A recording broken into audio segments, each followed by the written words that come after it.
Graças e paz a todos, é Júnior Felipe gravando mais um vídeo diretamente de Jaboatão, Pernambuco. Nós estamos no livro de Números, capítulo 13. Vamos falar sobre os espias que foram ali espiar a terra de Canaã. Foram 12 homens enviados. Então vamos lá. E falou o Senhor a Moisés dizendo: envia homens que espiem a terra de Canaã, que hei de dar aos filhos de Israel. De cada tribo de seus pais enviareis um homem, sendo cada qual maioral entre eles. Então não enviar qualquer homem, e enviar homens que fossem de confiança, que aqui chama de maioral das suas tribos, ou seja, homens de referência da tribo, e era um representante de cada tribo. Por isso 12. E enviou-os Moisés do deserto de Parã, segundo o dito do Senhor. Todos aqueles homens eram cabeça dos filhos de Israel. Então, ele vai agora dizer o nome desses espias que foram para essas terras. Sempre trabalhando com números, sempre trabalhando com nomes, esse livro de Números. Lembra que a terra de Canaã não era deles assim tão de mão beijada. Deus havia prometido que iria dar para Abraão e sua descendência, mas eles iriam ter muitas guerras para conquistar essas terras. E essas terras já tinha gente habitando lá, certo? Então, ele mandaram aí da tribo de Ruben, mandou a Samua, filho de Zacur. Da tribo de Simeão, eles mandaram o Safate, que é filho de Ori. Da tribo de Judá, ele mandou o Caleb, filho de Jefoné. Então lembra de Caleb? Caleb e Josué foram os únicos, né? Mais tarde a gente vai ver, que conseguiram ali entrar na terra prometida dos que saíram do Egito. Foram os dois únicos. Lembrando que a contagem é feita por homens e homens acima dos 20 anos, né? Da tribo de Issacar foi o Jezeal, filho de José. Da tribo de Efraim foi o Oséias, filho de Num. Da tribo de Benjamim foi o Paute, filho de Rafu. Da tribo de Zebulon foi Gadiel, filho de Sode. Da tribo de José, pela tribo de Manassés, né, pela descendência de Manassés, foi o Gad, filho de Susi. Da tribo de Dan foi Amiel, filho de Gemali. Da tribo de Asser foi o Setur, filho de Micael. E da tribo de Naphtali foi o Nabi, filho de Vofsi. Da tribo de Gad foi o Jeuel, filho de Maque. Estes são os nomes dos filhos que Moisés enviou a espiar aquela terra. E a Oséias, filho de Num, Moisés chamou Josué. Então veja, esse Oséias que é da tribo aqui de... Cadê? Oséias que é filho de Num, né, que é da tribo de Efraim, é na verdade o Josué, certo? Moisés chamou, nomeou, deu nome para ele, de Josué, certo? Mas o nome dele de nascimento era Oséias. Então ele recebeu o nome de Josué, e ele e Caleb foi dois dos 12 espias que estavam lá naquela terra. E eles dois foram os únicos que conseguiram entrar na terra prometida mais adiante. Enviou, pois, Moisés a espiar a terra de Canaã e disse-lhes: subi por aqui para a banda do sul e subi a montanha. E vede que terra é, e o povo que nela habita, se é forte, se é fraco, se é pouco, se é numeroso.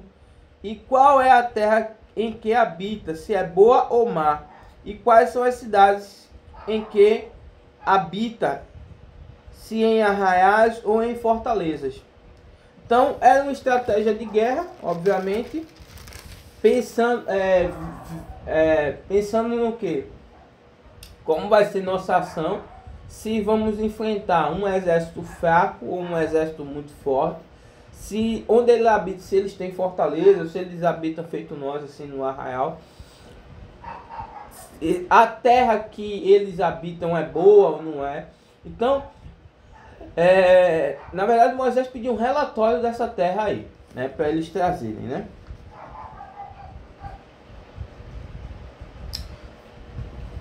Também, qual é a terra, se é grossa ou magra, se nela há árvores ou não.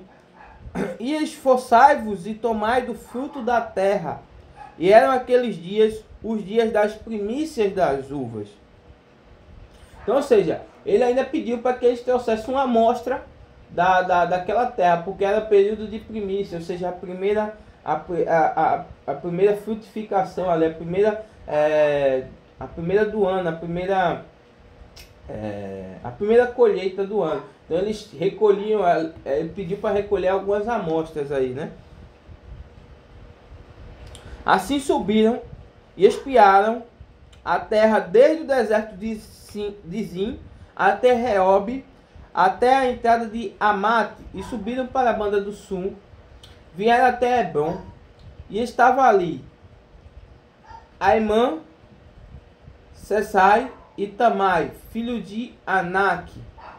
Hebron foi edificada 7 anos antes de Zoar, no Egito.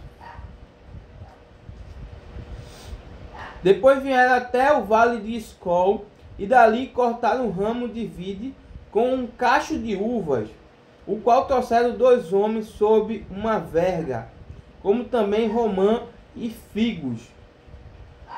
Então eles pegaram uva, romã e figo para levar para Moisés, como prova de que realmente aquela terra era boa, era frutífera. Chamaram aquele lugar o Vale de Escol, por causa do cacho que dele cortaram os filhos de Israel. Certo? E cortaram esse cacho, levaram romãs e figos, ou seja, precisaram de 2 homens aí para carregar, de tão robusta eram essas frutas. Depois voltaram de espiar a terra ao fim de 40 dias. Passaram 40 dias espiando aquela terra. E caminharam e vieram a Moisés e Arão e toda a congregação dos filhos de Israel no deserto de Parã, a Cádiz. E tornando, deram-lhe conta a eles e a toda a congregação e mostraram-lhe o fruto da terra. E contaram-lhes e disseram: fomos à terra a que nos enviaste. E verdadeiramente mana leite e mel, realmente é boa, o fruto é bom, ela é produtiva, as árvores estão cheias de frutos. O povo, porém, mas tem um porém, eles dizendo, né? O povo, porém, que habita nessa terra é poderoso. E as cidades, fortes e muito grandes. Então não é arraial, é fortalezas. E também ali vimos os filhos de Anak. Os amalequitas habitam na terra do sul, e os heteus, e os jebuseus, e os amorreus habitam na montanha, e os cananeus habitam ao pé do mar, e pela ribeira do Jordão. Então, eles disseram ali, em vez de enaltecer ali um momento, a terra que manda leite e mel, ou seja, a terra é boa, vamos nos motivar para conquistar essa terra, porque é coisa boa mesmo.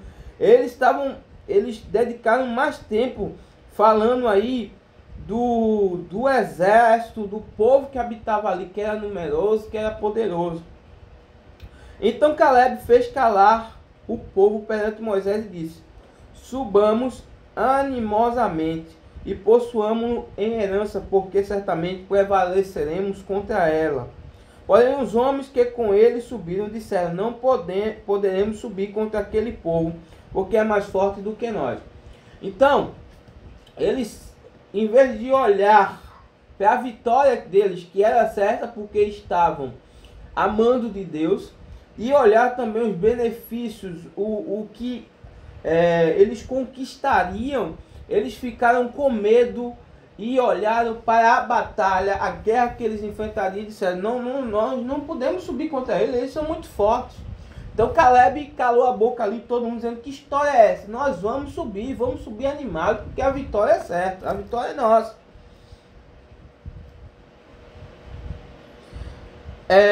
Infamaram a terra que tinham espiado perante os filhos de Israel, dizendo, a terra pelo meio da qual passamos a espiar, é terra que consome os seus moradores, e todo o povo que vimos no meio dela são homens de grande estatura. Ou seja, também vimos ali gigantes, filhos de Anak, descendentes dos gigantes, e éramos aos nossos olhos como gafanhotos, e assim também éramos aos seus olhos. Ou seja, eles ficaram criando tumulto ali, medo na congregação, porque todos os outros, com exceção de Caleb, Josué aqui não é citado, mas Josué